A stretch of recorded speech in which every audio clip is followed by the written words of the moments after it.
What's going on, everybody? Make sure you hit the like button. You're tuned in to another broadcast from the Mulatto Vanguard. It's an honor and a blessing to be here with you guys today. So, what do we got this evening? This evening, I'm going to share a video and I'm going to give my reaction to it, my observation, and a shout out to DC. DC, hopefully she's watching, she's in the chat, or she comments later. Shout out to her because she's been sharing a lot of interesting videos from, Dr. Umar Johnson, someone that I've personally met, I've personally talked to. That was back in 2016 in my pro-black phase, right? I wasn't, in the phase for a long time, but nevertheless, I was in it. I definitely was an advocate, someone who supported and identified somewhat with the black plight. And of course, through, just maturity, lived experience, just navigating this country primarily, but also when I, visited Ghana, West Africa, and then came back to America, a lot of things opened up my eyes. Um, so I'm gonna get right into it. So, like I said, shout out to DC for sharing this video with me. Umar Johnson, he has a ton of videos out there. He's got a ton of stuff. He's a media personality, right? I believe his manager is like a hip hop manager. It's kind of funny because the video I shared with him last week, where you had the young mulatto girl who basically the first thing she said when she was on Umar's Instagram live, she said, "Oh, I'm such a fan." She addressed this man as if she was a fan of him. That's pretty startling, but that kind of shows you the kind of celebrity, media influencer personality type where you literally have fans, right? Um, Very interesting. So he's built himself up. Obviously, he's been on the circuit, the market with the kind of the Breakfast Club, and those type of media outlets that are more kind of popular. So he has a lot of exposure. But on YouTube, he has a ton of videos out there, right? A ton. I've only covered like three. I mean, but he's literally got on hundreds of videos. And obviously, this video I'm going to share, this was at one of his conferences or his, speaking engagement that he had. And so someone's recording the whole thing with their cell phone. So I apologize if the audio quality is not the best, but you will be able to hear everything. And of course, I'm going to give my observation on it because this is extremely important. And of course, Dr. Umar Johnson is against interracial relationships and marriages. He's very public about that. He speaks about that a lot everywhere, right? One of the main reason why he's against it is because of the byproduct of that, which of course he sees us as the competition, right? I'm going to get a little bit more into that. Let me start off by playing the clip. Shout out to everyone in the chat. I put on subscriber mode, so obviously I want the subscribers here to engage, put a comment, and I dropped a link as well. So if you want to come up here and challenge me or critique my delivery, so to speak, feel free to do that. Let's get into this. In the first place, because that's a nasty looking species, God forbid. Ain't nothing cute about them damn women. I done seen them, I work with them. So he's going right in, basically saying there's nothing cute about them women. Those are his words. Let me get rid of this banner. I put on a closed caption just in case. If you guys can hear the audio, if the audio is good, let me know. Because like I said, the person who recorded this, they recorded it on a cell phone. So it's not, the best, but let's go. Then the brother said, well, I can't help but I fall in love with brother. That's who I was raised with. So was I. I was around white girls my whole life. They even try to come at me now even more because of who I am. But guess what? Political principle determines personal behavior. Political principle determines personal behavior. Very interesting. And like I've spoke with some people before, basically his position, he's kind of takes this archaic 1960s civil rights stance as this preacher. He's essentially the new grift in the community because the church, the Christian church, has lost a lot of power as far as influence in Black American society. The people who have the influence with Black American society, you can get them to do whatever the hell you want. You got to be a rapper, some kind of glamorized pookie, some social media personality. That's literally, I don't know the right term to use, but those are basically kind of the the bourgeoisie, the boule per se, of the black society today are your entertainment class. It used to be through the kind of the church, right? The preachers, the church, they had most of the power. We can see it as different today. We can see now, but they still, these pro whack kind of consciousness people, especially Umar, his delivery is that of a preacher-esque kind of delivery, right? You can definitely see his positioning. Oh, what's up? We got Sharp in the chat. Shout out to you, Sharp. Spartans! What is your profession? Of course, you right here. He's lying out his teeth concerning white women approaching him. We wouldn't, excuse me, he wouldn't say no if she was attractive. I'm going to give you guys some receipts and proof of that because he started out, right, by basically saying, oh, they're so ugly. They're so hideous. I don't like that white women. He's a typical pro whack grifter. And it's funny because the woman he married is basically like a half white woman, essentially. I don't know if she's biracial per se, but I mean, damn it, she might as well be. She looks mulatto presenting, mixed race, or some people use funny terms like MGM, whatever. But this was not that long ago. And of course, he was splaining, pro wax splaining why he was caught here in a shopping mall giving this Caucasian lady his phone number. Of course, he was splaining away. But it's funny, right? He says Dr. Umar Johnson addresses Snow Bunny video with white woman. So this video, I'm not the current one I had on the screen. I believe it's, let me check the date. I don't know when it was uploaded officially. 4 years ago. Okay, it has a date already there. It says 5/18/2018. So that's 5 years ago. The video I'm gonna turn back to, where he's basically like, "Oh, they're not attractive. They still approach me today.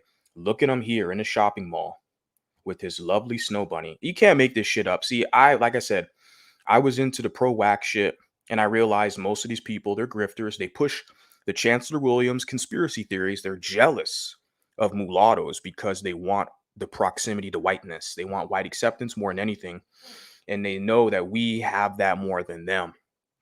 All the ass kissing and buck dancing they do, white society still looks at them as a Negro, as much as they want to project that on us. It's like, well, you're still a nigga, when the police pull you over, and they say that a lot, right? But that's obviously projection because essentially someone like myself, I'm literally a fusion. I'm partially European. It's part of my culture, my heritage, and I'm not going to let some random ex-slave tell me anything otherwise. But look at how giggles. Look at her. She's all smiles and giggles, and here he is. Yeah. So this is recently, I think like a few months ago or several months ago. But it's just funny how things change, right? For he in the public's when he's on stage with the public. Oh, I'm not attracted to them. I only want the queens, even though he's got two baby mamas, so he can't commit to a black woman, but he can sure, illegitimacy, because that's very common in the community. That's definitely what's promoted. But it's funny, like I said, prior, he's going to be publicly telling people, oh no, white women aren't attractive. I don't like them, but then here he is here. Someone took that snapshot, and he did a whole video follow-up of this, basically explaining why he took the picture. Dr. Dr. Umar Johnson caught talking to a white woman. Yeah, because he's the biggest hypocrite. All these pro-wax like Tariq Fraud-Sheed, basically, we got to keep it pure FBA. That's what Tariq Fraud-Sheed said before on Instagram Live. I don't know what year that was. And of course, he's married to a woman who's not pure at all, who's a mulatto woman.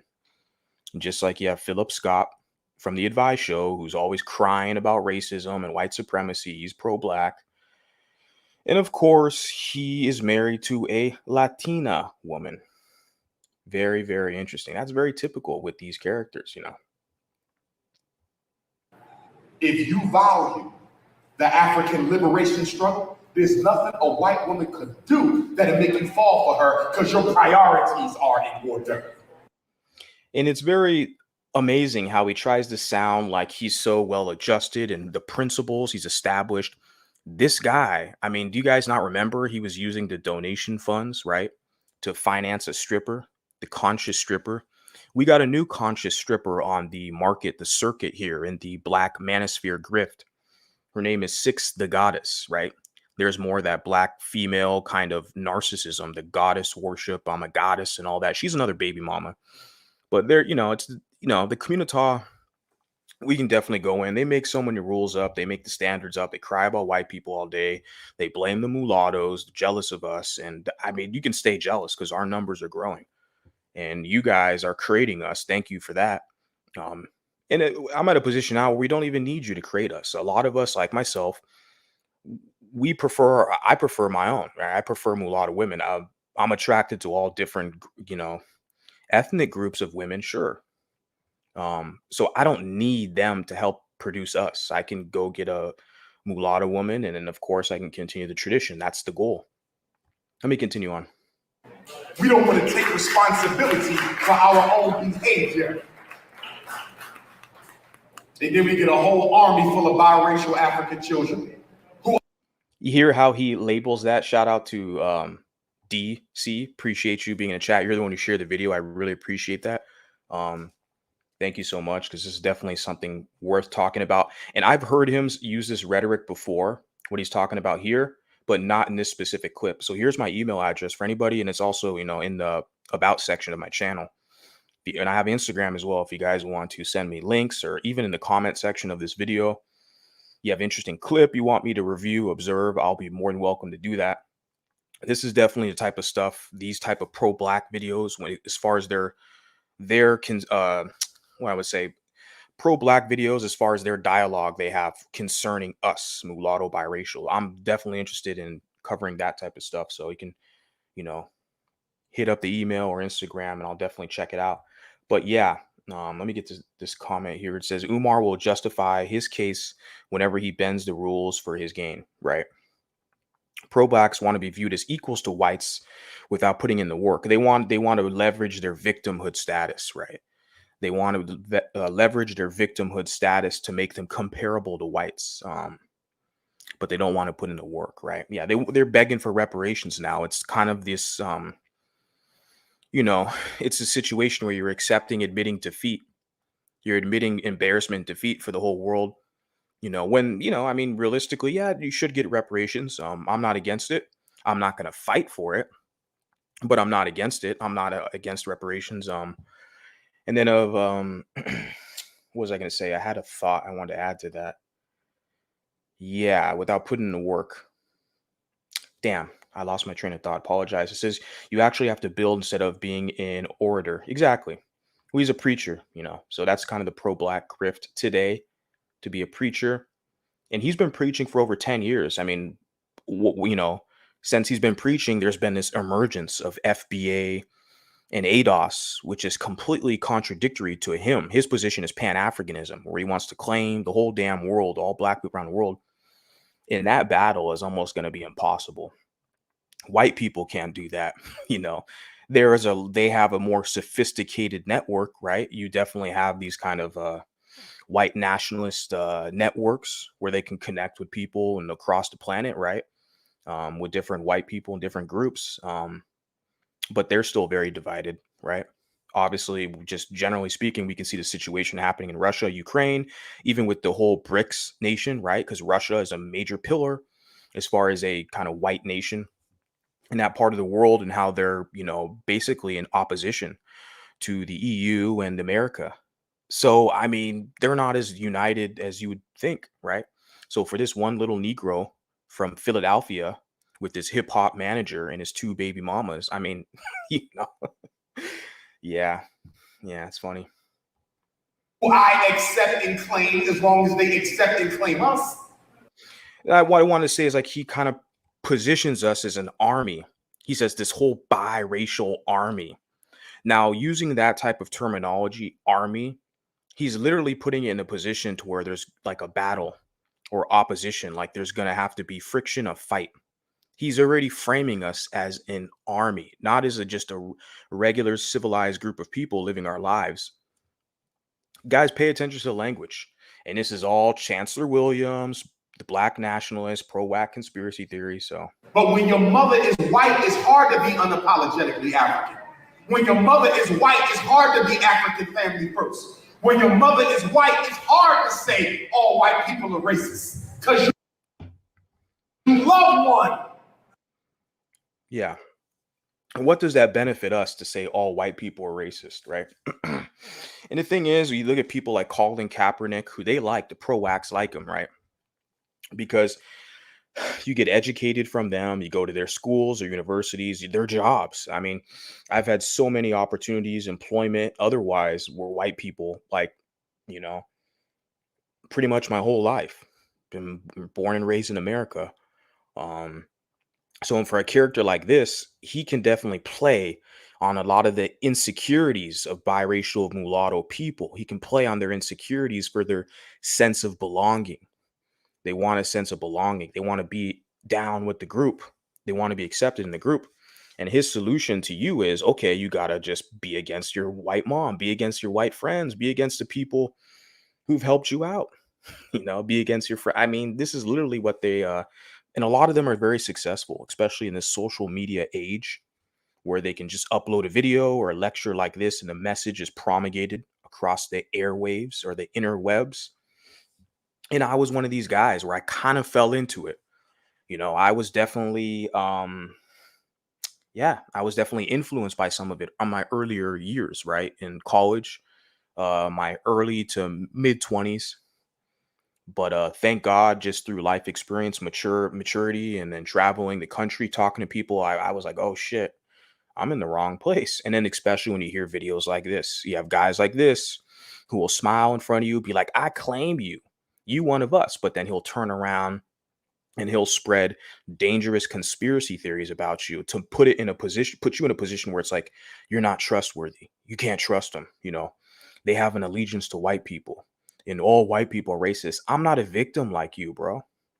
And this dude has his father, has his mother, has his father. He's got a lot of black people in America, African Americans. They don't have a father figure influence, and I think that's why he's very popular, why he's been very successful in his grift as a preacher, as a pro-black hustler, grifter preacher. He's been very successful because his market, he does the school, the parent, I think it's like the parent teacher conference or some type of thing where he basically it's single moms. Okay, which blend black community, that's all you got. They run the shit. The hyenas, the single moms, like multi-facial hood rat, that fat pig. Basically the single moms there, they need a leader, they need a guy for influence, right? And they send him to him. When I went to his conference in Long Beach in 2016, that's what I primarily saw. I saw a lot of black single moms, and I remember one of them, she had two boys, and the boys were dressed nice. They had like suits, like tuxedo, like they're wearing like nice clothes to this event, this conference. And I saw the mom and I knew right away, she's because they doesn't have a father in the household, right? So she's gonna take her boys to this. This is their father. This is their digital daddy. He's gonna teach you to be pro-black for the community, to hold it down for Marcus Garvey and all this stuff. Yeah, while he's chasing white women, chasing strippers, and chasing mixed race women because they like mixed race women more than anything. Like I said, he's gonna claim all the mixed race women as his as black, right? Because he wants sexual access to them. But to the men, he's going to frame us as the opposition, as a threat, as the army. I know that's what he's talking about when he says a biracial army. He's talking about the men who are going to battle. He's not talking about the women because he married one. I already shared with you guys previous videos. He's married to like a mixed race presenting woman. I mean, she literally looks 75% white. But according to him, she's a black queen. Let me continue on. And this is why black men gotta stop making babies with non-African women, because you're creating a whole population of babies who look like us but are loyal to them. So the black, he's blaming black men, right? Black men with white women, saying you're creating a whole population of mixed race babies who look like us. I'm paraphrasing, right? But look like us, but they're loyal to them. Very important. That's the whole position here. But then, of course, he has a solution. He's like, oh, I'll claim you, but you got to do this, you got to do that, you got to do this. You got to disown basically all white people, all the people who hire you, the people, business opportunities, your teachers, people who've helped you with your schoolwork to get good grades. Like, I mean, I'm telling you guys, Some of these classes in college I took, I passed these classes. I didn't have any of these idiots like Dr. Umar or his little Pookie fans. I didn't have them help me with my statistics course or algebra, or even when I had to write essays, when I took my, English courses and I had to write papers. I had white people helping me through the learning process, getting educated. I didn't have these people. I mean, there were some. I had some good help. I had a good black mentor, a few good black teachers. Obviously, whatever population you're in will determine that. But here's like I'm saying. So there's good white people who help you out, right? But he doesn't give a damn about that. He wants you to sever the ties. He wants you to just frame them as all bad, to be down with him for what? I mean, this guy's, baby mamas all over the damn place. He's taking your donation dollars to go to a strip club. Like I said, I donated to a school. I mean, that's fine. You take I gave him like what, $40, bought his book. I don't want it back. It's a learning experience. Yeah, yeah.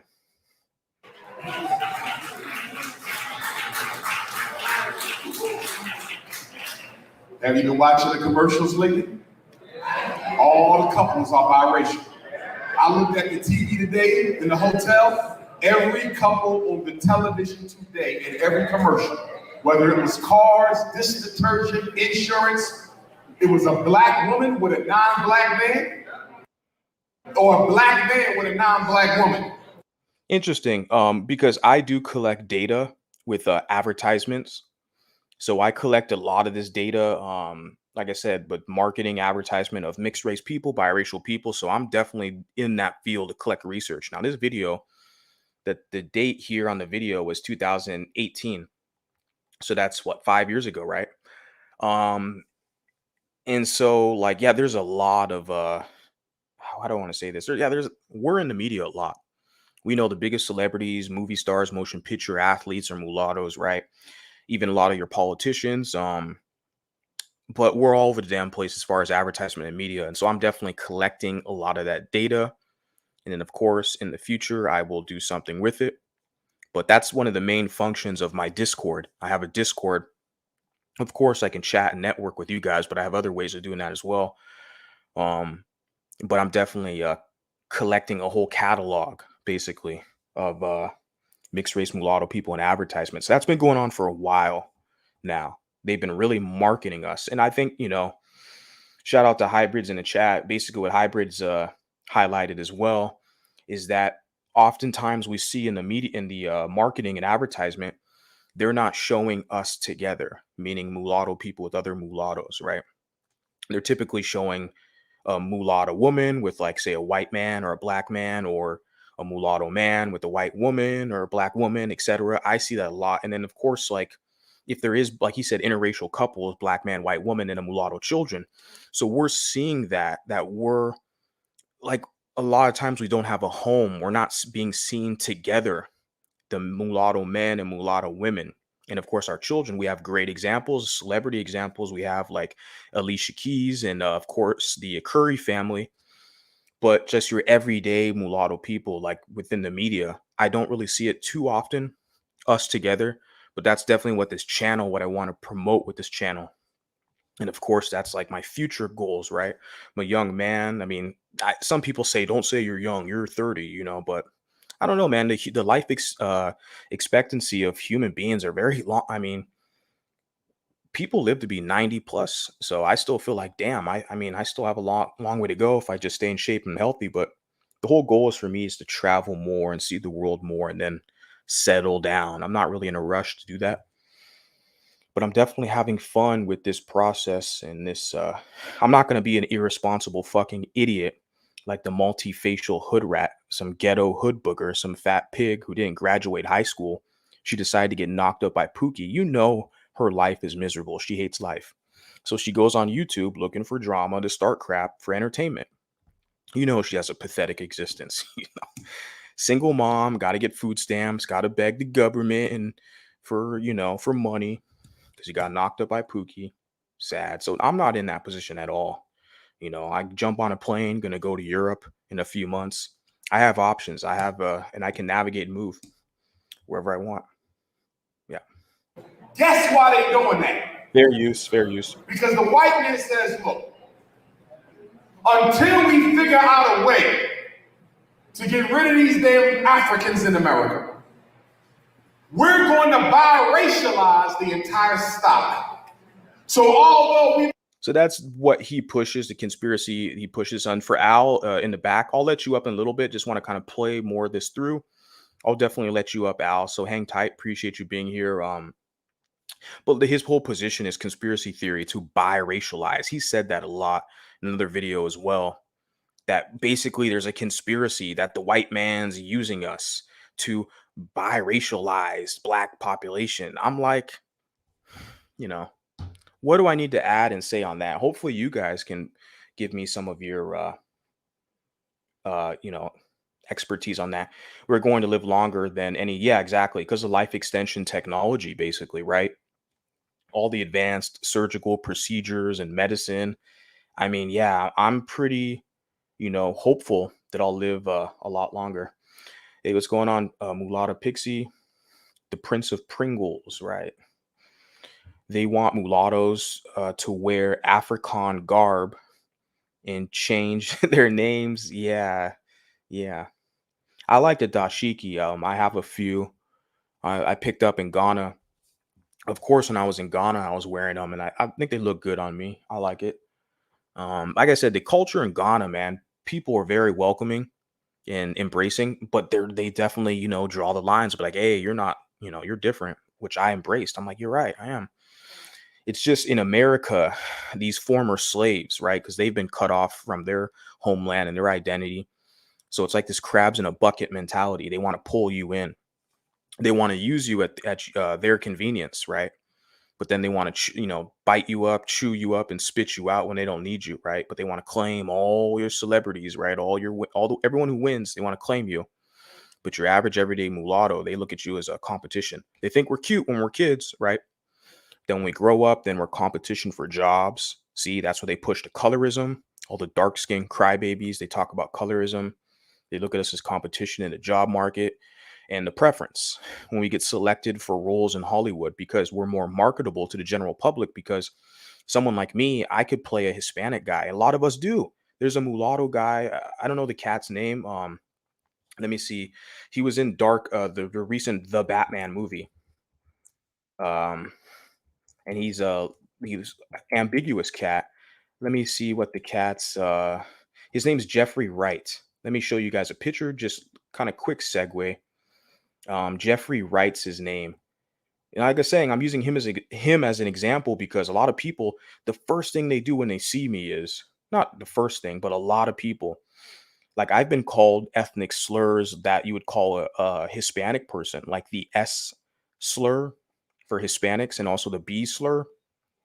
I've been called that a couple times in my life. People just kind of assumed I was like Puerto Rican or something. My whole point is this cat right here is very ambiguous. Jeffrey Wright. He played. He was in a recent Batman movie. I think he was the Commissioner Gordon, or I didn't watch them film. I don't know. I watched a couple scenes and I tuned out. I didn't really like the main actor. I like Zoe Kravitz though. Shout out to her. But this cat here, Jeffrey Wright, he played in the movie Shaft right here with Samuel L. Jackson, right? Shaft, and he played a Hispanic guy, dude. Look at that. Christian Bale was the bad guy, right, in Shaft. But then this is Jeffrey Wright, who's like an ambiguous mulatto. He played as a Puerto Rican. So clearly he's not the same ethnicity and race as Samuel L. Jackson, who's an unambiguous black man. Come on, guys. That's what I'm saying. So this ambiguous mulatto cat, he can play Latinos, Puerto Ricans, and so Hollywood selects us because of that, because we can capture kind of a more, I don't know, broader audience per se. Just wanted to kind of share that with you guys. Quick little segue. Let me get to some of your guys' comments here in a bit, right here. 40 is the new 30. And you say in Chicago and other crime-ridden cities, they're getting rid of themselves. Yeah, I know. But see, he wants to spread it instead of taking accountability for the savagery with a lot of these former slaves. He wants to put it on us and the white man. They're trying to biracialize us. Nobody needs to do anything. Okay, we sit back, we click on videos, we sit back and laugh. We're like, oh, yeah, You know, they're doing it to themselves, Right.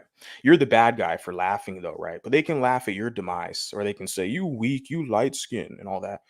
The last thing a white nationalist ever wants to do is have any kind of race mixing whatsoever. It is so contradictory to the reality of the situation. Yeah, white nationalists don't want to mix with them. Um, it's queer black people and white liberals who push the race mixing agenda. Interesting. Umar praised what Colin said about his parents. Of course he did. Of course he did. Those are the people because that sense of belonging. He knows there's a lot. And like I shared the video last week with all those mulattoes who called up. One of them didn't even look mulatta. She looked like just a straight up Hispanic woman. But her baby daddy was probably black or something. So she has mixed kids. So that's why she wanted the acceptance into the community. But yeah, he wants them because they'll be begging for acceptance in a basically a decaying community. He claimed a lot of the other biracials hide racism, unlike Colin. How many biracials hide racism? Lies. Yeah, hey, if you have that video, could you please share it with me? I greatly appreciate it because I'd like to analyze it as well. You make a very excellent point. Exactly. We're hiding racism. What do we get? Yeah, but Colin Kaepernick. See, yeah, right. But see, we got to talk about the racism from these blacks, like Dr. Umar. Of course, oh, people are going to be mad about that. You can stay mad. Okay. It is black and white LGBT people that push race mixing the most. Yeah. And racial nationalists hate race mixing. It's the ultimate sin.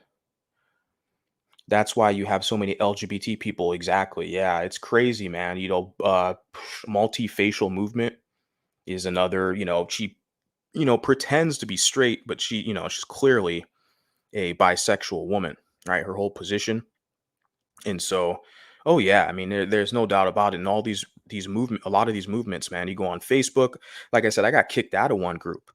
The name of the group was Unapologetically Biracial, and come to find out, it was a whole fucking queer homosexual group. I was like, I'm in the wrong group, man. Like I thought, why is the name of the group Unapologetically Biracial? But everyone is same sex attracted, pushing for, a gay agenda and progressivism. And it's like, very sneaky. That's the whole thing is they're very sneaky about it. They know most people won't accept it because most people aren't queer. Most people are heterosexual, straight, or what I like to call normal. So most people are normal, okay? And so because of that, they have to be sneaky. And I see that on Instagram too. They're talking about dual heritage and having a retreat and all. And I'm like, you know, lesbianism, feminism behind a lot of this stuff. I'm observing this stuff, you guys. I'm basically a public figure at this point. So they'll say jumping us isn't racism and stopping, yeah, stop being sensitive, right? Interesting. Yeah, yeah. Yeah, they say we're sensitive. I've heard that before. There was a guy, Anthony Ali, mulatto cat. He was over on BSIA's channel, right? And all the black guys over there, they all basically have wives or women they mess around with that are not black, right? That's basically that whole channel. So they want to one drop us. They want us all to claim black so they can steal our women from us, basically, right?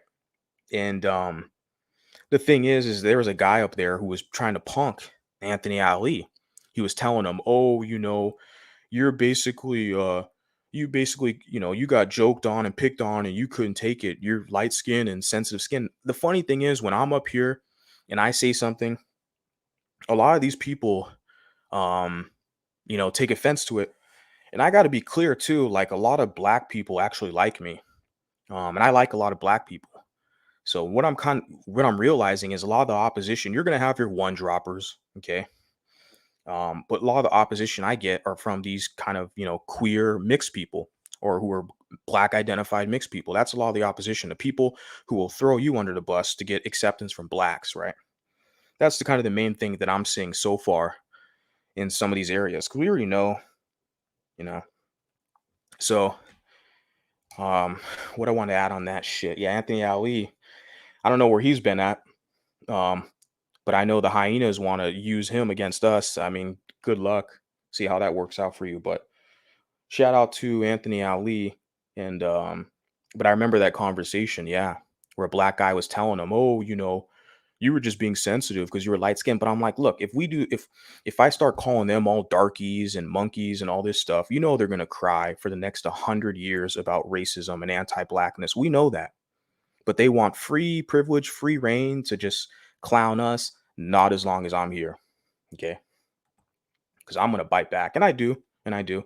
And so yeah, bring the hate. Says you're going in on multi. She's not really worth it though. Mixed race Discord is pretty gay. There's a mixed race Discord. The r/mixed race Discord is pretty gay. Well, I don't know. I don't involve myself in any gay shit. It says our issues are never taken seriously when it comes to racism, right? Because we have light skin privilege, exactly. And then they'll just tell you they'll brush it off. Just get over it. They accept you more, right? We are accused of being excavative when we air out our grievances. Yeah. It says Multicultural United is pretty gay. I don't know. Yeah, from my observation, a lot of these groups are gay, man. On Facebook, on Instagram. But the thing is, my whole position is if they're just public and say that they're like a pro LGBT or whatever, that's fine. You can kind of see some of it. I mean, like I shared the mixed space on Instagram, but a lot of them, they're super sneaky. Like I said, they're super sneaky. They publicize, they publish, they act like they're just biracial, just a mixed space for the community. But it's like they have another agenda. So They still have the issue of DNA that is black. We will no longer have the issue of consciousness that is black. So they're using the white woman to mix up the black man's seed on purpose. see that? The conspiratorial, push that he's using. They're using the black man's seed with the white woman on purpose. You see that? When this is America, interracial relationship has been legal since Loving in Virginia. Okay. So black men, he doesn't have a lot of respect for black men, even though he's a black man, which a lot of black men don't respect themselves, sadly. Okay. We can go into that another time. But I've noticed that today. I was watching another clip of his earlier because he said basically that the only white women that black men get are like the leftovers. So I'm like, this guy doesn't think highly of black men already. And of course, most of his opposition are going to come from black women and black men, not even white people. Even mulatto like me, we're laughing at him like this is entertainment for me.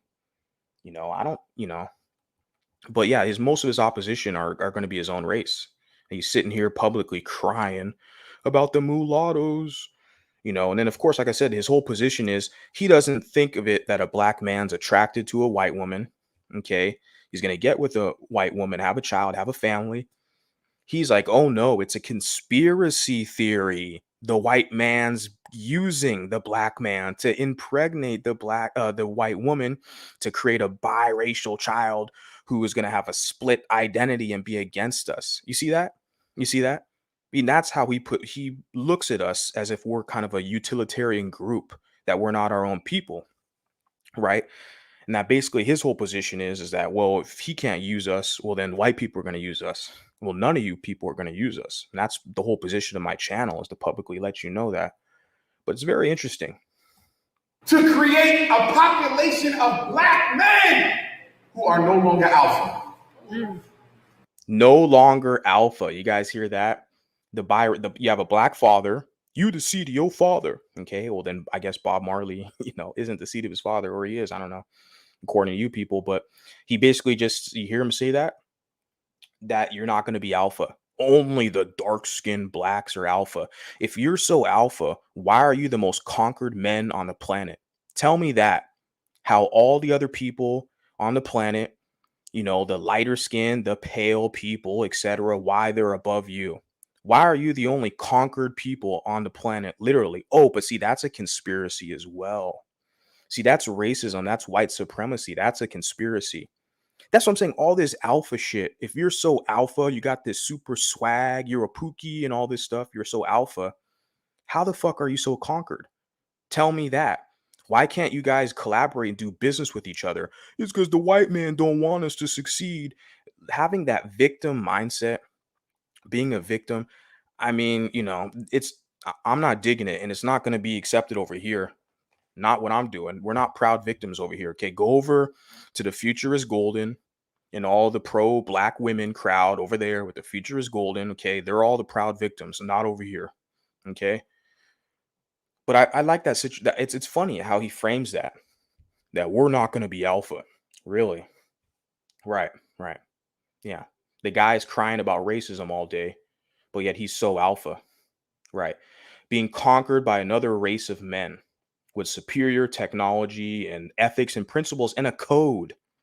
Okay. They're not tribalistic savages. They actually have a united front, and they develop, their governmental systems like, constitutional republic, democracy, and the other kind of structure, the court systems and stuff. And these people are extremely tribalistic. They have the FBA versus the Nigerian versus Caribbean. How alpha are you, right? But that's how they frame the position, right? 20 years from now, you're going to have nothing but Steph Curry and Klay Thompson. 20 years from now, nothing but Steph Curry and Klay Thompson. This is 2018. So we're already 5 years in. So 15 more years, let's see how it goes. But of course, like I said, he only talks about the men. And I've noticed that when I'm analyzing his videos, because like I said, guys, he's married to a mixed race woman. When he talks about mulattoes, biracials, he says an army of biracials. All these savages like him, Tariq Rashid, they're talking about the men. They look at us as competition, like Obama. They really don't like Obama. The women, they want to absorb the women because they prefer the mixed race women over their own women. They prefer the women, right? So they want to absorb the women, right? Like a Michi X type or a multi-facial movement type, some ghetto hood rat, that's fat and shaped like a fire hydrant. They want to absorb them, right? If they're black identified, right? I'm not knocking them, but that's what you're working towards. And I'm not talking about my light-skinned brothers and sisters. I'm talking about biracialism being. See that? He said he's not talking about his light-skinned brothers and sisters who would probably, fit under the MGM or the light-skinned category. He's talking about the biracialism. I've always known that distinction from day one. Like I said, I wasn't in the golden sphere long. I realized it was a bunch of blacks pretending to be mixed and other weirdos and black identified people who didn't embrace their mulatto-ness. So I was in the golden sphere for, I don't know, a couple months. I tagged it in the videos, but I realized it was a bunch of fools already who didn't really want to accomplish anything, mainly just a black space. The golden sphere, I call the ghetto sewer. But that's what you have there. And he's letting you know, this is 2018, that literally there's a difference between light-skinned blacks and biracials, mulattoes, right? Even I've heard Irritated Genie say that, years ago too. I've always known there's a difference just because of culturally, our upbringing, psychologically, like our position. Like I said, a guy like this is Umar. He wants us to disown our white parent, disown our white contacts, right? Business associates, our employers. He wants us to, our friends we grew up with, he wants us to, disassociate with all of them. What do we get in return? You get nothing.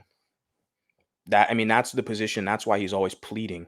You have no power in society, no influence, no governmental influence. You have no business structure institution. You have a lot of influence in the far as like the 501c3, the nonprofits, and a lot of the universities for sure, in media, where they can silence you. Mulatto's a bad word. You're not pro-black and you're not pro-gay. Like they'll try to silence you and censor you. So they have some influence there with the civil rights kind of organizations for sure. We'll get more into that in the future though. Being used as a weapon against black consciousness. You see that? He positions it as we're an army, biracial army. And now he's using literally saying that we'll be used as a weapon, So he doesn't look at us as our own autonomy, our own group, that we're basically here being welded over and used by white society against blacks. That's all Chancellor Williams, the destruction of black civilization. All your favorite pro-wax, They all read from the same textbook, the same literature, all of them. Okay. And he's going to talk a little bit about that right now. Fair Are use. y'all following me? Fair use. Let's be clear. When the white man took Kemet, he didn't take Kemet with a white army. He took Kemet with an army of biracial children. Right there. When a white man took Kemet, Kemet is the term for Egypt. Egypt is a Greek word. So they're kind of reclaiming that. It's funny how they always claim the, the excellence of Kemet, right, as being a black civilization, but they don't want to claim any of these sub-Saharan African, empires, right, like in Mali or all the other empires, right, the few of them that they've had, but they always want to claim Kemet, and they use that as their textbook. This comes from Chancellor Williams, Destruction of Black Civilization, right, and he said they didn't use white men to take it over; they used biracials. So it's this whole conspiracy that the black nationalists, black identity extremists, they use is that white people in ancient times, they interbred with blacks there, and their children or offspring, they use them to get into power in the society to take black people off their throne. We're going to get a lot more into that as this channel becomes, more established, more developed. We're going to get into all those conspiracy theories. So I'm very thankful that a lot of these people have put these videos out there, published that. So now we have a voice. Now the mulattoes are here. We have a voice, and now we can analyze this stuff. But this is the same playbook, the same text that comes from Chancellor Williams' Destruction of Black Civilization, right? I've heard it all before. Study. And of course, it's pseudo-historic, right? It's pseudo-historic. There's not a lot of detailed clip notes and actual data. It's basically an observation. Because the guy did his research in the 60s, I believe. He traveled in Africa, Chancellor Williams. So he took accounts from other people and didn't really have we're going to get into that in the future. The Arabs didn't take North Africa with the Arabian army. They took North Africa with a population of biracial African Arab children. The Chinese and Nigeria doing it right now. See that? And of course, he takes a pseudo-historical observation, right, from Chancellor Williams' book, The Destruction of Black Civilization, and he tries to apply it to the present time predicament. When he's saying that the Chinese are taking over Nigeria, they opened up the door for business and trade. They open up the door for Chinese people. They make Chinese men like chiefs in certain, Nigerian tribes. But he makes it seem like there's an invasion, right? He said, like with the Arabs, and I'm telling you, even today in America, black men and black women, you have the divestors, they openly seek a white partner. But I'm telling you, these pro-black, black nationalists, they're cowards. They want to attack the children, the biracial children. They have no power. They know damn well they're going to stay in their place. They're not going to go after white society. They know damn well they know their place. They're not going to go after anybody else. They can only go after their own. And they're better at doing that than anybody else. Look at the statistics, right? The crime statistics. Look at their music. Listen to their music, what they promote. So they look at biracials, mulattoes as, oh, we can go after them. They're a conspiracy. The white man's using us. They know damn well they're not going to go after anybody else. They know their place. And so that's the thing. Black men, black women, divestors, whatever, they willingly create mulattoes and biracial children. But this guy, Dr. Umar, the Prince of Pancakes and Peach Cobbler, he wants to frame the whole situation as if it's a conspiracy. White people are using us as a conspiracy against blacks. Like I said, with Nigeria, they have the damn door open to do business and trade. Just like when I was in Ghana, there was a bunch of people from Lebanon there, a bunch of Lebanese people and Arabic people in Ghana. And I'm like, they open up the door there to do business and trade, right? But he's framing it as an invasion. Okay, like this is millennia, 1,000 years ago. Let me continue on. Fair use. Chinese in Nigeria making babies with African Nigerian women out the wazoo. You know why they're doing it? Not because they love black women, but they know that if you build up a population. So he knows them better than everybody. See how hateful he is? This is a guy who has 2 baby mamas, okay? Failed at marriages. He doesn't even like his own dad. His own dad doesn't like him. His whole situation is fucked up. His own family. He can't even be loyal to a black woman in America. And even his own father, like I'm telling you, look at analyze the dynamics. He disowned his own father. He called his father a coon publicly, disowned his own parents. And but he's gonna sit there and tell you, oh, those Chinese, they don't like those black women. They're only using them for a conspiracy theory to get power. You see that type of shit? This is a hateful, spiteful character here. Doesn't even like his own dad. He's got two baby mamas. He's failed at relationships, building relationships with people, but he's going to tell you that all those Chinese men, they don't love those Nigerian women. They just want power. And there's people who listen to this guy as if he's the gospel, the truth. Of Afro-Chinese. They will look like the mother, have all the rights of a native Nigerian, but they will be loyal to the flag of China. This is a political agenda, brothers and sisters. And we have to stop trying to separate our sexual preferences from political priorities. Sex is political and religion is political. And we keep on trying to keep sex and religion out of the political conversation. Nothing is more political than who you. If you guys study his his speech, right? He's a preacher. Okay, he's a preacher. And the thing is, he's, gonna tire himself out because all that preaching, all that preacher babble, all these years, what has it done? Like I said, the Negroes are more divided than they've ever been of the history of the planet.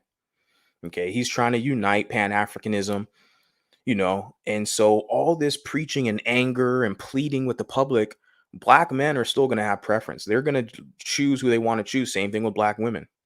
They're going to choose who they want to choose. He acts like he has all this power to dissuade people from pursuing what they're sexually attracted to for political reasons, Laid down when making a child. You understand?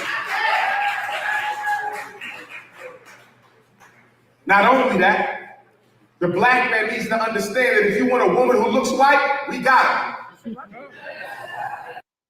He said, if you want a woman who looks white, we got him. And he's going to talk about mulattoes. Let me guess. So now, like I told you, see, to absorb us, right?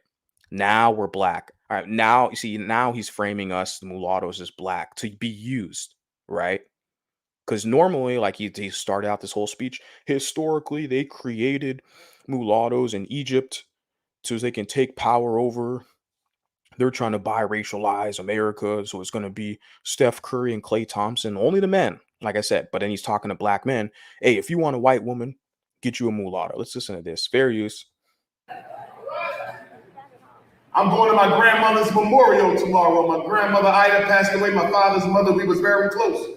But if you go to that, his father's mother, and you guys know, yeah. So he's saying his father's mother is very light skinned. Yeah, well, his father's light skinned. He turned out dark as fuck. That's probably why he's bitter as a chip on his shoulder. He's mad, So he wants to take it out on the light-skinned man and a mulatto man. Yeah, because he doesn't even like his father. And his father is lighter skinned than him. And his father has green eyes. And, so of course his father has admixture. But yeah, I'm gonna continue on. So he's saying that his grandmother is basically light skin or a mulatto presenting. Yeah. Memorial with me tomorrow in Philadelphia, you're going to think you're looking at a lot of white folks and they all black. Because my father's side of the family is very fair-skinned, very green-eyed, very... Yeah, because his father has green eyes and brown skin. So he's saying his father's mom was super fair skin. Is what he's saying. Oh, but they still black folk. You don't have to get a European, a white. They still black. No, because you take that person, they go over to Nigeria, West Africa, Sub-Saharan Africa. They're Kenya, even East Africa. They're gonna be looking at you like, well, wait a second, your ass ain't black like us, Yeah.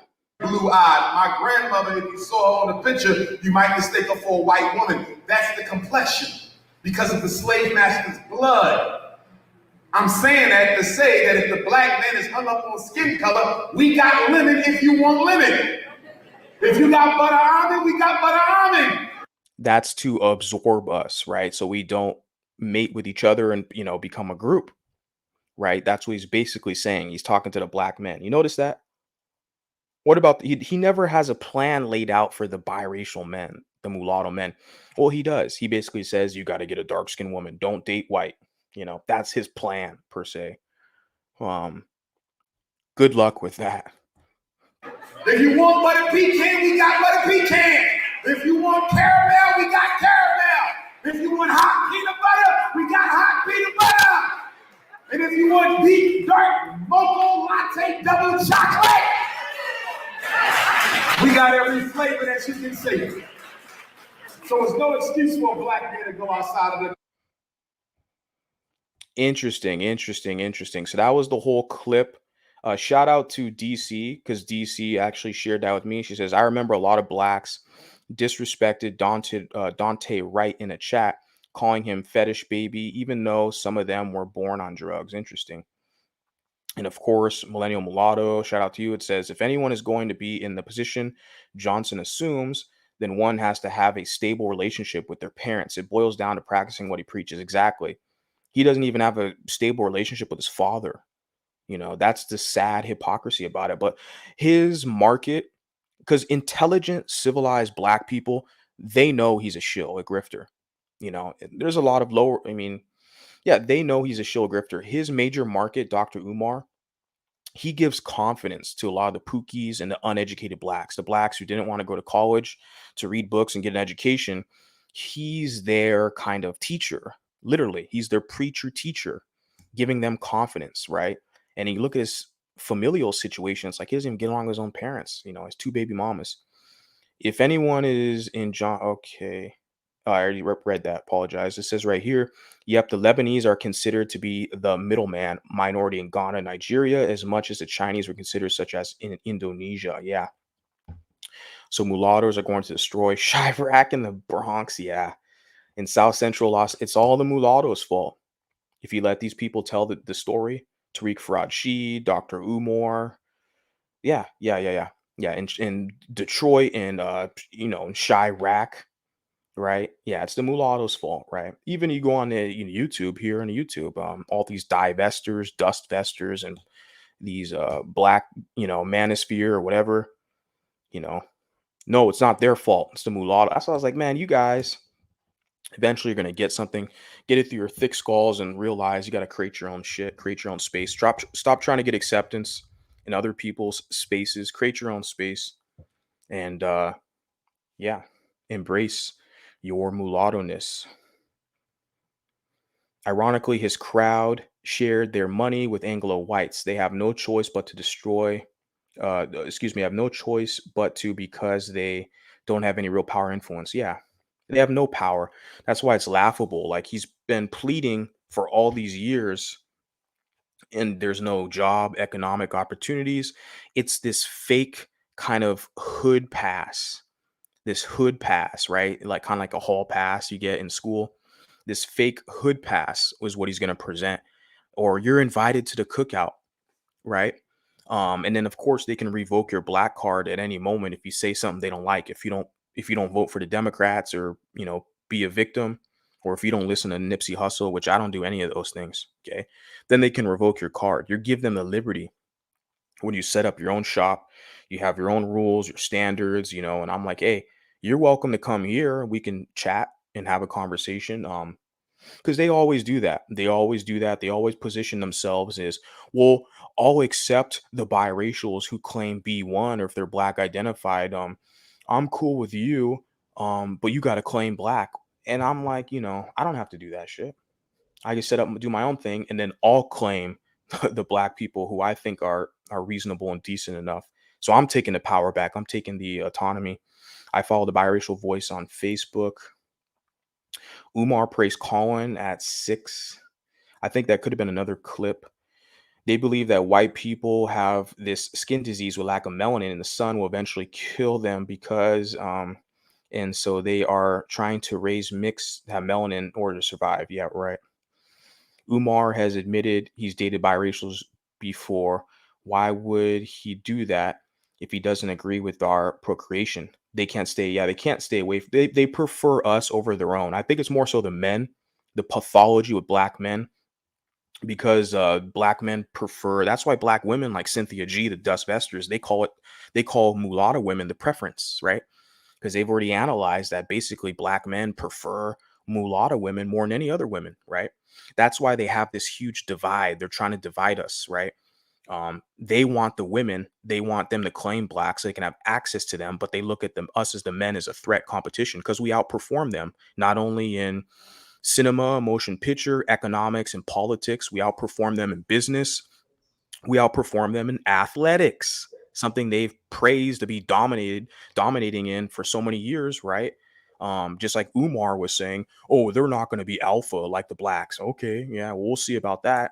I mean, a lot of your high level competitors in all these sports, mulatto men, are dominating gold medals. Gable Stevenson, wrestler, boxers, Andre Ward, and obviously Patrick Mahomes, a Super Bowl champion, Steph Curry, mulatto and NBA. So we're dominating the whole sports world. But of course, Dr. Umar, you know, this character is going to tell you that we're not alpha, right?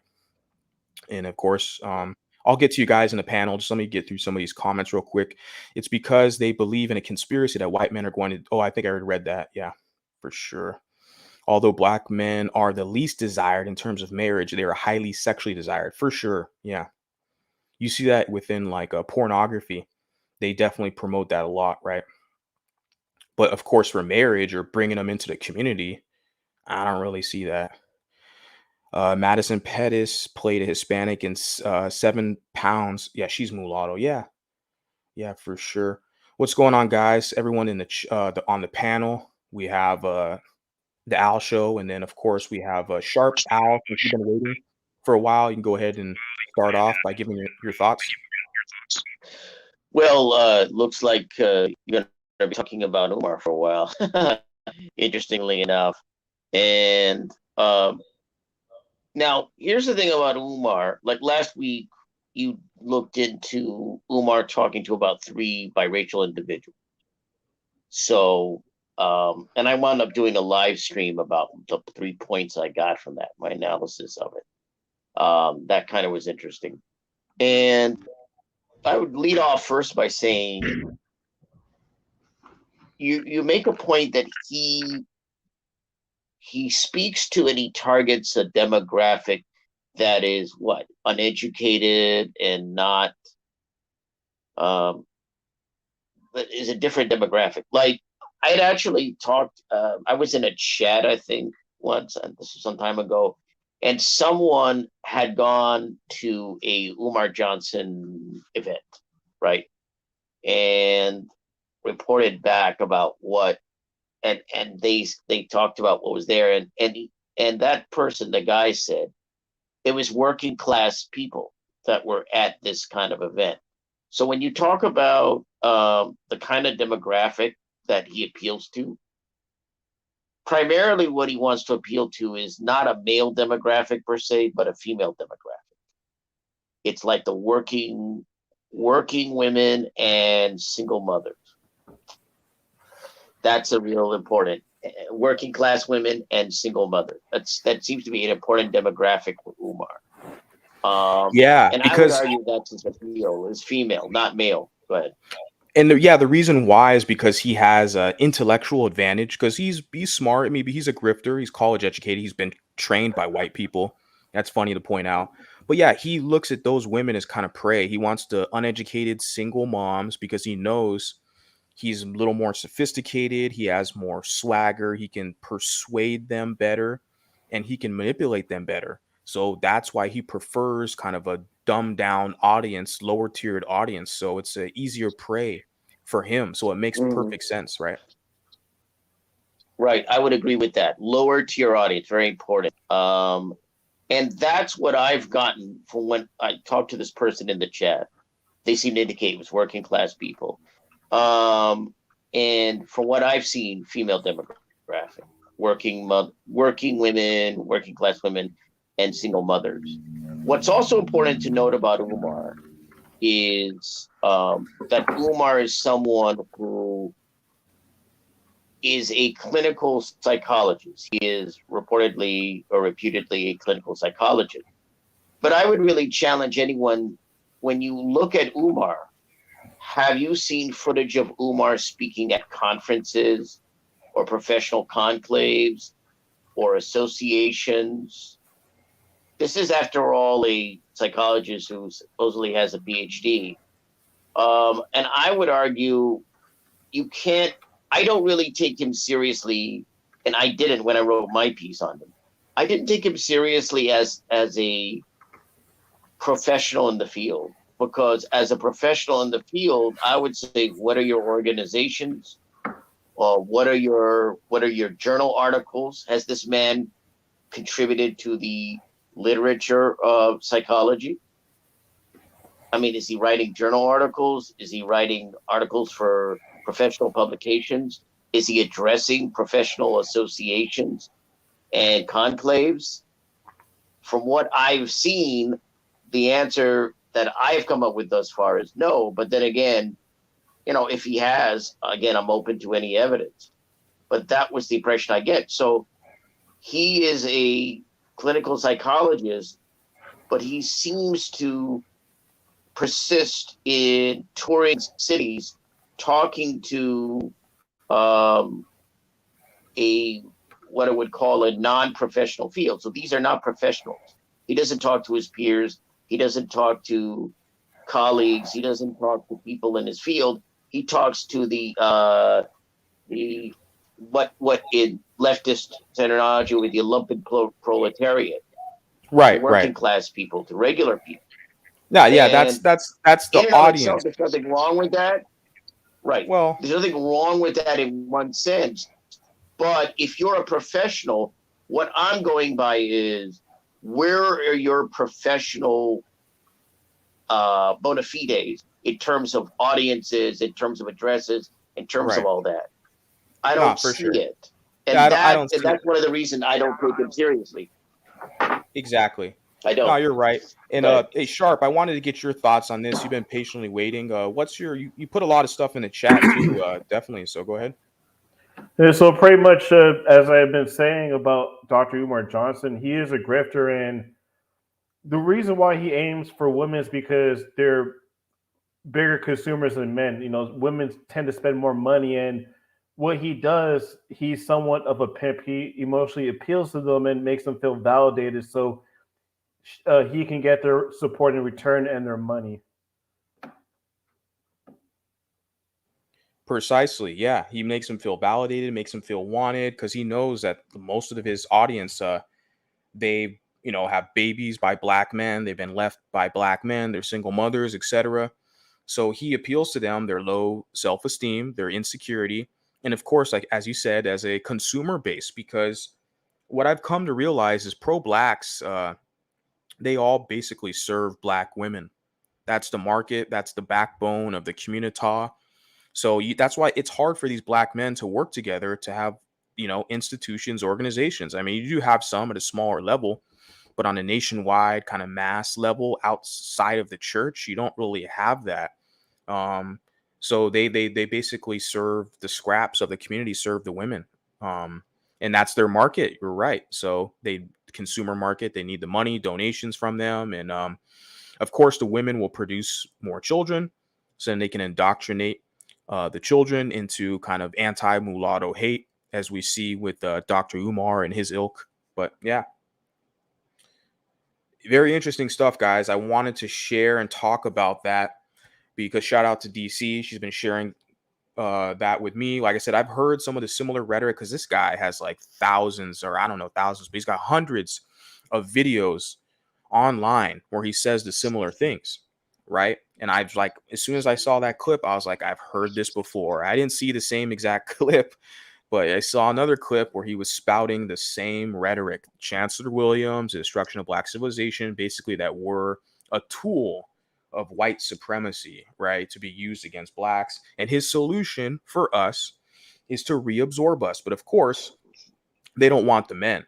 They look at us as just, let's just serve them and get fake acceptance. He wants the women. He's mainly preaching to the women, right? And he tells black men, oh, if you want, you don't have to get you a white girl. If you want a black, see, he had a solution at the end, right, of his speech. And it basically was saying the solution for black men, we got women who look white, but they still black. That doesn't make sense, guys. But yeah. What's your thoughts on that, well, Al? it's a bit of a contradiction, because if you're advocating against interracial relationships, which produce mixed race people, then why are you advocating for people to not divest, quote unquote, if you want to use that term, but not go into interracial relationships, but go choose mixed race people as a alternative? Basically, that kind of doesn't directly contradict, but it does kind of invalidate his point. If he's interracial relationship, then why are you pro the product or progeny of those relationships? And that's one of the problems with Umar Johnson, is that he is he's a contradiction, and he's contradictory. And he's also somebody who basically in this video, what he's promulgating is what I call the buffer class view of biracial people. I would also call it the marionette or puppet view of biracial people, which is that black, white, biracial people, mulatto people are nothing more than pawns in a chess game. They are puppets of Europeans and of European Americans or Europeans in other countries. So their only purpose is to be used as a sort of, how do I put this politely? It's a weapon for either side. Officer corps that will lead troops, because you use the term army, right?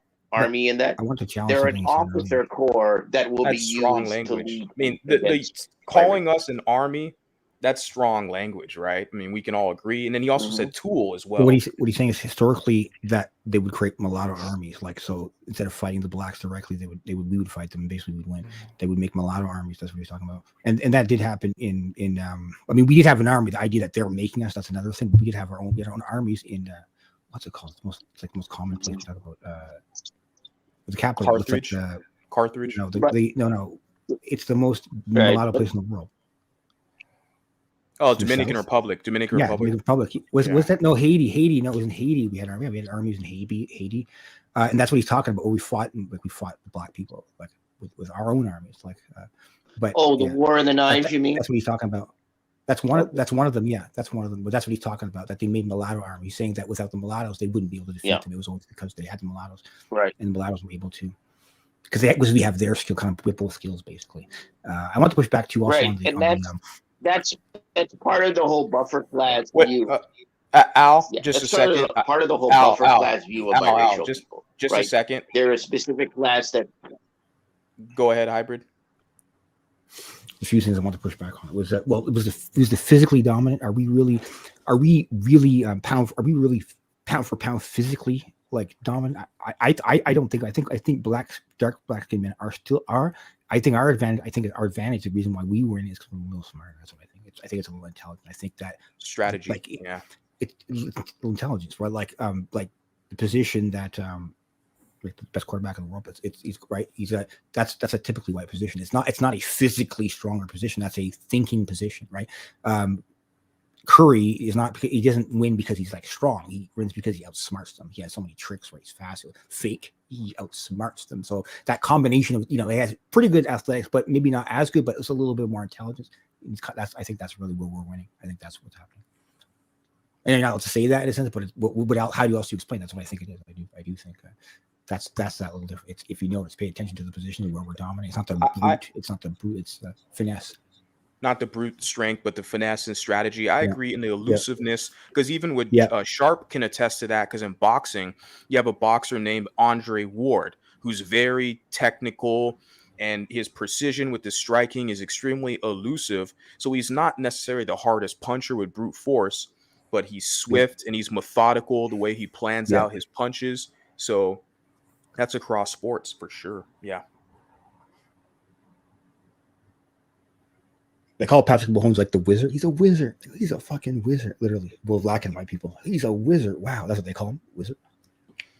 Yeah, they definitely want to claim him that he's winning, right? I mean, if he was working at him, I was saying, if he was working at 7-Eleven and he got the cute Latinas, he was getting cute women, and white people liked him or whatever. Oh, he just a white boy. He ain't black. But now that you're winning, of course they want to claim you. Same, That's what I love, the whole kind of debacle, basically.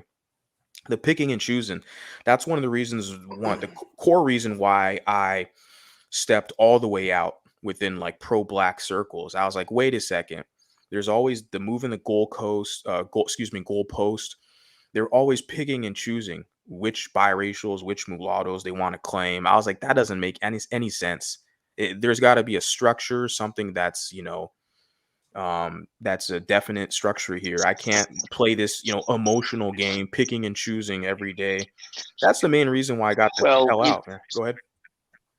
right. Well, it's the lack of. I remember calling into a panel today, and we're talking about biracial, sort of biracial aspects. The guy whose panel that was, he was critical of the one drop rule and people absorbing it in the Black community, and he, I think he was criticizing this guy Jabari. I don't know who he is, but who I think was putting up pictures of Douglas Wilder and Pinchback, who was a governor. And clearly, both men look clearly mixed race. If not mixed race, then at least Pinchback looks somewhat white. But the part of the problem that exists that I see within Black American communities is, one, lack of gatekeeping. And I've noted this. I said, there isn't gatekeeping that's being done. And one of the things that I've said is, I think African Americans should gatekeep. I mean, you don't want it to be harsh and cruel and nasty to biracial people, but at the same time, I think it falls within their right to say, hey, we have to have some kind of standard here. And there's been a lack of standard, I think, in the communities. And my theory has been this, and I've said this before. I'm not here, but I've said this before. In the 1960s and 1970s, what I noted was there wasn't just the civil rights movement, Black Power movement. There was an effort to valorize and to authenticate and to promote a sort of positive, organic Black identity amongst people of the African diaspora in the US. And so you had phrases like Black is beautiful, and that sounds like a phrase, but it had a certain meaning, because the whole point was demonstrating that all the negative propaganda, all the negative impacts of white supremacy and racism needed to be fought by promulgation or promotion of pride and promotion of the image of Black people and of them as of the Black identity. And I think that seems to have been lost a little since, from the 80s onward. I think it got lost. And so what has emerged is this kind of gumbo, or this kind of validation that somehow being Black is diverse. It's varied. Or Black comes in all shades, right? That's one of the things you hear. And it doesn't. And it's a false fallacy. It's something they constantly try to push. Like I said, it's the whole picking and choosing, which is the good Black and the standard. Yeah, that Black comes in all shades. No, it doesn't. What's your thoughts on that, Hybrid? I think they're using a different definition when they say that. Like when they're using the word Black, they're not like, we're referring to genetically Black, and they're referring to kind of like a socially Black identity. I think that's what.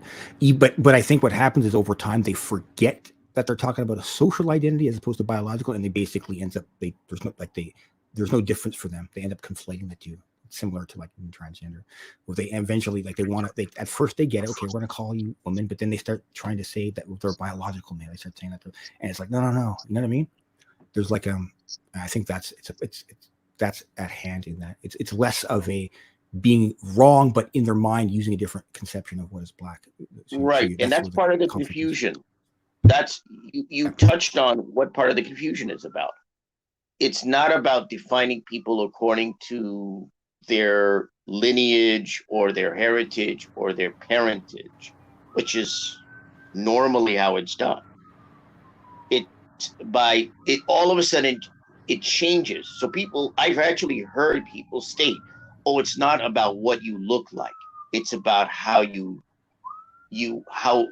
what your attitude is. Yeah, how you identify. And what your politics are. It's basically culturally and how you identify. That's so. I mean, that's the thing. They'll accept Hispanic people and Asian people who are Well, now it's black POC, right? identified, but then they see a mulatto who has close connections with white society, or is a good relationship with their white mother in that culture. They look at us as an issue and will outgroup us. Versus, I've seen that many times, versus a Hispanic who's not black at all, no black blood, but they'll claim them as saying, "Oh, well, you Hispanic, so your great great great great great granddaddy's uncle was a quarter black, so you black like us too." So they'll claim I them. think It's based off the identity. Go ahead. I think it's a little more political. Like they're thinking in terms of political identity, like that. Just like they're saying now, people of color. It's a progression of trying to broaden and broaden. Now we're all the way to this BIP, which is other symbols, kind of like freaking LGBT. We don't even get to decide we're in it. Like, these are a very small amount of people, like people in universities that decide we have these groups. We don't get a say in it. It's Yeah, cultural. yeah. You're It's talking cultural about the and you're talking social. about the BIPOC, Oh right? yes, The yeah, no, BIPOC. sorry. I remember again. They're talking about it's the political contrast. So what they're talking about, like this political identity, where they're just trying to frame a black as in being, even to the point where it's just non-white at this point. It's just if you're not perfectly white, but it used to be like like I think that the people of color originally was meant to do is made to create. It's all political. It's from the left, right?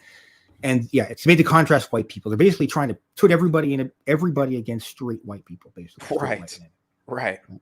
And for us, Trying to create one minority class. Yeah. one minority, people of color, BIPOC, black, indigenous people of color, anybody that's non-white. For us who are mulattoes, who grew up around a lot of white people, we have a good relationship with our white family. And with other white people, we're not even family or relatives, but just, our teachers, our employers, or close friends we grew up with. Yeah, they look at us as being kind of an issue, right? Sharp, do you want to add to the discussion? Anything to say? Yes, I am. I want to add. So pretty much, we have to cut off the bridges with our non-black friends, and what we get out of pro-blackness is a half black card. And like I said, they can take it away from us whenever they feel like it. If we disagree with them on common sense issues, they can pull rank over us and say, "You're not all the way black. What are you talking about?" So they can disrespect us once it comes to the difference of opinions, and they have this condescending remarks towards us if we have conflicting views. And like I say, we're accused of playing the middle ground and taking sides, but we are our own side. We get to decide what's right and wrong, what not white or black people. Okay, I want to explain something else about the system. The way they see us, okay, the reason why they have that different definition of black is based on the idea that race is merely a construct. So it's presumed in that. And for us, even to claim mulatto in that system, I thought in the intersectional hierarchy lesbian fucking system, that's going to be considered racist. Why? Because what we're doing is we're saying race exists. We're saying race matters, right? That's why a lot of people call themselves a race realist, basically, because what we're doing, it's they'll try to say, "Oh, you're falling for that white nationalist myth that there's no purity, has nothing to do with this." Don't fall for that nonsense. They're gonna go with that. They try to throw us off, but it's the fact that we're thinking in terms of race being real, and that's a no-no. Because the reason why it has to be a construct is because then it would look like some people don't do well biologically, and that's what they're trying to cover, right? 100% Does that precisely. make Now, sense? You know what I'm saying? Do you see what I'm saying? Yeah. yeah. That's why people call themselves race realists, and they'll call them racist, right? Because what they're saying is that you're not. That's a no-no in that ideology. That's supposed to be all like part of the patriarchal. That's part of the father who biases his own family, and of course, by virtue of that, he's ostracizing all the other family. Let's say others, and that causes that's at the root of all oppression. But that's a little more complicated. Let's go into this.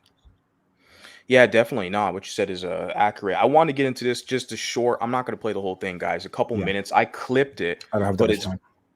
yeah, Go for it. for sure. I clipped this, but this is very significant. This is Angryman, so he's getting into some of this this whole idea we hear that black comes in all shades, which it doesn't. Like you said, it's a political agenda they want to push. But obviously, there's going to be differences laid Oh, out. so that's based. Sorry. Yellow ass. Go ahead. Go ahead. No, my mic was supposed to be off. I was talking to somebody else. Those of you that are dark skinned. If the shit I'm about to say don't apply to you, it don't apply to you. We cool. Fair use. Okay. Because here's the reality. If there's 5 dark-skinned niggas in the room and 4 of them niggas don't like me because I'm light-skinned, but one of them niggas. Well, clearly he's using the N-word a lot because he's in that culture. That's his identity. I think he clearly looks mixed presenting. A lot of people say that he's just a mixed guy, but both of his parents, I believe, are probably mixed, or they say light skin. So that falls in line with the whole MGM thing. But I just wanted to highlight that. Don't Fair give a use. damn if I'm light skinned. I'm gonna be like, fuck you, fuck you, fuck you. You're cool. Fuck you and fuck you. I'm out. And that's how I feel. Because today I'm gonna dispel some fucking myths. The myth of the tragic mulatto, the myth that niggas that got mixed blood has an identity crisis and all that old dumb shit. Now, it's very significant that he's saying this publicly because he has a majority black male audience, and haven't really seen him push back and position himself in this manner ever. And been a long time YouTuber. I'm pretty sure this is his full time job. He makes thousands of dollars doing this. And he's built his audience up, and most of his audience are black men. And there's a class kind of base for his audience. So he definitely appeals to the Pookies, okay, which is lower class black men. Obviously, the language he's using, he's saying the N-word a lot. That's a clear indicator of the caliber of men he's appealing to. But yeah, he's pushed back, right? He's pushed back, which I think is new. I've seen that with another guy who has a majority black male audience. His name is attorney Dennis Sperling. So there's a lot of them who are kind of getting their, mulatto wake up call, so to speak. They're pushing back because a lot of them, they're quiet for years. They don't push back about the outright discrimination they receive, right, for being lighter skin or mixed presenting, because they want to be able to throw jabs at you. They want to be able to dish it out. When you throw it back at them, they can't handle it. They're going to cry and complain and say racism, but yeah. That you hear coming from motherfuckers that don't. Okay, yeah, I just wanted to share that real quick. I already clipped it. I thought it was very significant that he publicly said that, especially with his audience. He has a massive following, and it gets the conversation going. My whole position is the channel is I want other mulattoes and mixed race people out there to know that they have another option. They don't have to be stuck in the community begging for acceptance, because like you said, Sharp, they can take your black card from you at any second over nothing. And then you're going to be there looking dumb, like trying to get acceptance. It doesn't make sense, because create your own space, create your own channel, create your own space, network with like-minded people. It doesn't make sense to beg for acceptance, especially if you're a man, you're a grown man. Like if you're a teenager, that's one thing. You're trying to find your tribe, so to speak. But as a man, I don't have time for that. But anyone have any thoughts on that clip? Sharp, what's your Yeah. thoughts? Let Sharp go first, and then we'll go around. Oh, If yeah, go you have ahead. any Sharp, you have any thoughts on it, or I really didn't want to hear the clip because of his vulgar language, and Right, he's a right. Pookie. But long Mhm. story short, he is right though. Like I want to disagree with him because he is a Pookie in the way that he presents himself. But right is right, and we can have these mixed opinions about what we are, and what it creates a confusion with the mulattoes. If a group of blacks, which I root for, they'll say that you know, you're a brother, but other blacks say, no, you're not all the way black. So what it does for mulattoes, it causes this confusion from within. So if we stop becoming confused and we're creating our own spaces, they're going to complain that with clarity. So no matter what we do, pro-blacks are going to find some way to complain about us. So my solution is to ignore them, and once we get into legislation, if they want to physically attack us, then we can sue them and take them to jail. That's my that's my thought about this. Yeah, no, that's spot on. No, I agree with that. Yeah, definitely be more strategic in that fashion with legislation being organized for sure. It's just great material to cover. But I agree, he's a Pookie. I don't really follow him, but I heard that, and I just kind of wanted to highlight that. Hybrid, do you have anything to add on that, or you got your hands tied? Or Al, go ahead, Al, if you want to add something. Well, yeah, I don't think much of Angry Man. The name says it all. of course, that brief point that he made about the Kind of like myth angry of the tragic biracial. mulatto. Angry biracial. Angry man. I'm No, just I kidding. think Go ahead. angry biracial is worse. Angry biracial is worse. We know all about him. But for me, it's an academic subject. Like, and I've said this to people before. I don't understand personally. I can only speak for me. I don't understand acceptance and approval of monoracial people on monoracial terms because I've never been in that position before.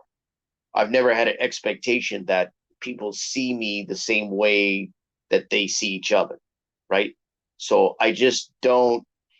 And so when I see biracial people, I mean, I understand your point of view, Envy, but I'm a pragmatist and a realist, and I understand that a number of biracial people, they want acceptance, they want approval, they want to fit within a community, and they want to be part of a community. And I think the importance of stuff like this and biracial community is to provide a place for them, but they got to want to come and they got to want to be a part of it. If they want to be a part of a monoracial community, there's not much you can do other than say, hey, fare thee well over there. But at the end of the day, again, from my perspective, I'm not looking to be accepted and approved by anybody. And I go into black spaces myself, but I do so as a biracial person. I'm not going there to be seen as a black person because I don't think that would be, I don't think that's respectful. I think it's fair to say I'm biracial. Yeah, I agree. I'm the same way as well.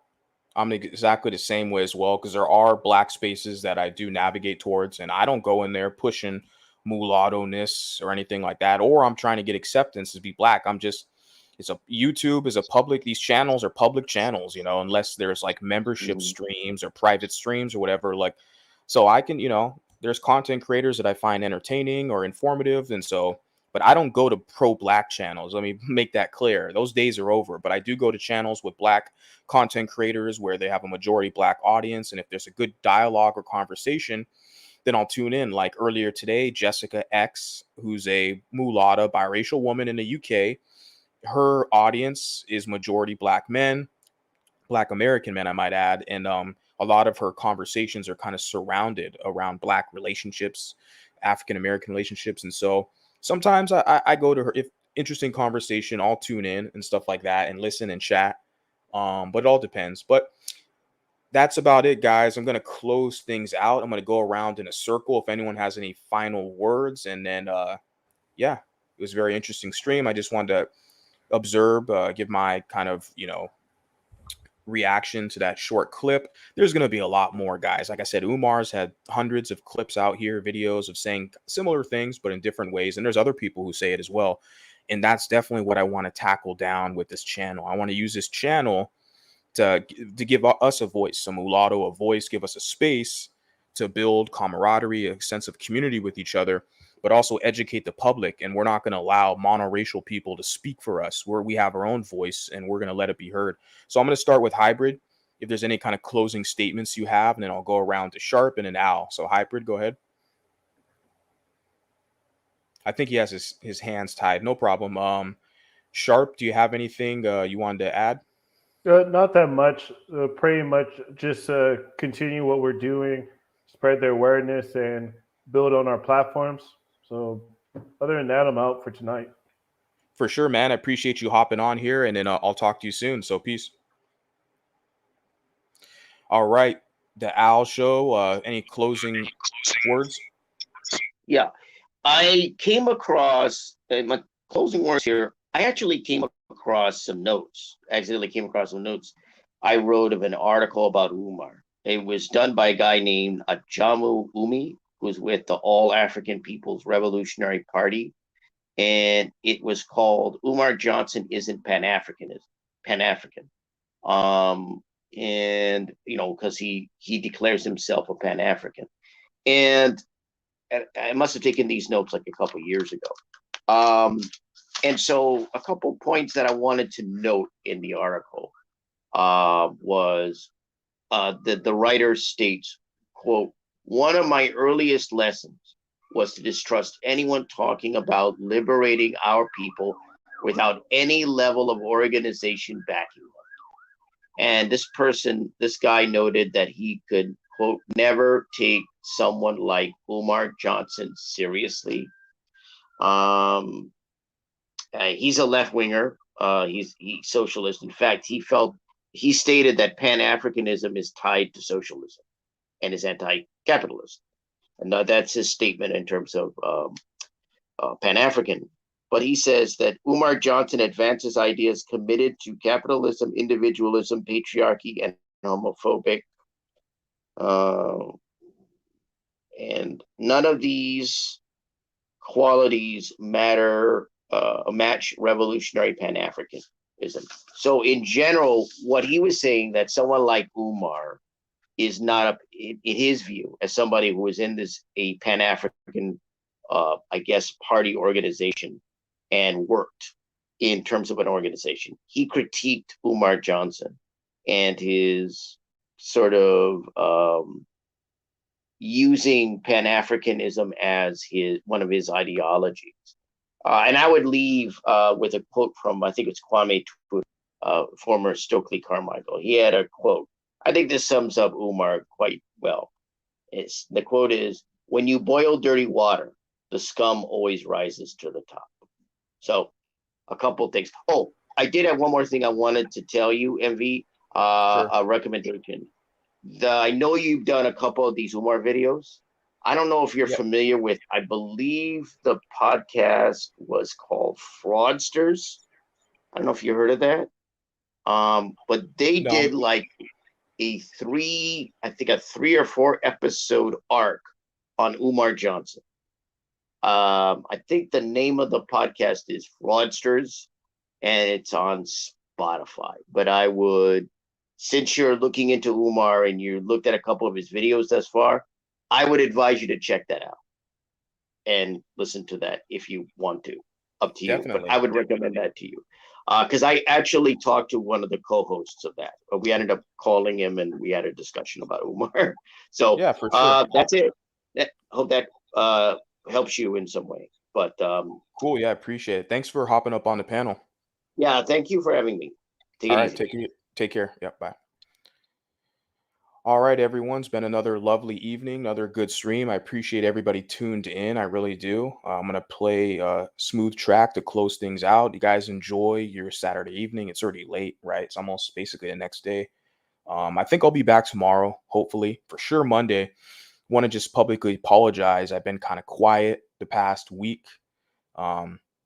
So I need to definitely be more committed to this endeavor. And I'm here. I'm not going anywhere. So but I'm here to serve you guys. So very thankful for that. So let me play this track and I'll talk to you guys next time. So peace.